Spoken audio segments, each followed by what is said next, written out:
दोस्तों स्वागत है एक नए फिजिक्स प्रैक्टिकल के साथ। बहुत ही सिंपल सा प्रैक्टिकल है।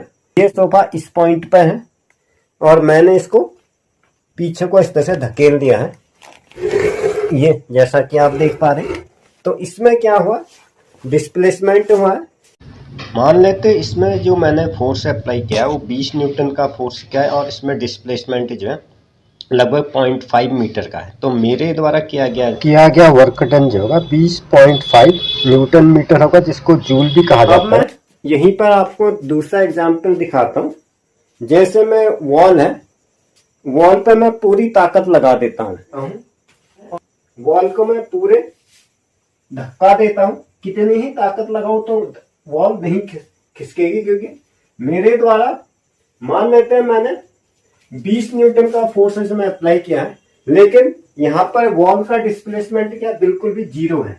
तो मेरे द्वारा किया गया वर्क डन जो है जीरो ही माना जाएगा, क्योंकि अगर मैं 20 न्यूटन का फोर्स अप्लाई कर रहा हूँ तो डिस्प्लेसमेंट जीरो है। तो 20 into zero equal to zero. Hindi में कहा जाता है किए गए कार्य की गणना करने के लिए बल गुणा बल की दिशा में विस्थापन। बल की दिशा में विस्थापन जीरो होते हैं, वर्क डन जीरो है इस दिशा में। अब मैं अगला एग्जाम्पल आपके सामने रखता हूँ। ये मैंने पट्टा ले लिया। पट्टे में एक घोड़ा है। अगर घोड़े के चलने की दिशा में हम फोर्स लगाते हैं, अथवा कोई गाड़ी चलते चलते धीरे चलने लगती है, अथवा गाड़ी को हम धक्का देते हैं, तो वर्क डन जो है पॉजिटिव होता है। जिस डायरेक्शन में घोड़ा चल रहा है और मैं भी उसकी इसी डायरेक्शन में धक्का दे रहा हूँ, तो यहाँ पर जो वर्क डन जो है पॉजिटिव है। अगर घोड़ा सीधे आगे को चलते जा रहा है और मैं इसको पीछे खींचूंगा तो क्या होगा, घोड़े की स्पीड कम हो जाएगी, तो इसमें वर्क डन जो है नेगेटिव होता है।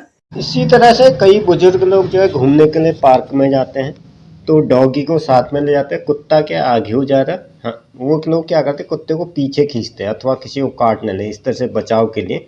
तो इस दिशा में किया गया वर्क डन जो है हमेशा नेगेटिव होगा, क्योंकि कुत्ता आगे हो जा रहा है, हम उसकी स्पीड को कम कर रहे हैं, अथवा नेगेटिव साइड में लिया हुआ डायरेक्शन जो है। अब आइए हम एक अलग एग्जाम्पल पे जाते हैं। जैसा कि आप देख पा रहे हैं, जेसीपी लगी है जो एक गड्ढे से मिट्टी को निकाल रही है। हम और इसके करीब आ जाते हैं। जेसीपी गड्ढे से मिट्टी निकाल करके सड़क में डाल देती है। तो इस दृष्टिकोण से अगर किया हुआ वर्क डन जो है वर्क डन होगा, क्योंकि डिस्प्लेसमेंट हो रहा है। अगर इसी मिट्टी को वापस गड्ढे में लौट दिया जाता है तो वर्क डन नहीं होगा, क्योंकि डिस्प्लेसमेंट जीरो हो जाएगा। जहाँ से हमने मिट्टी उठाई वापस ही हमने गड्ढे में डाल दी।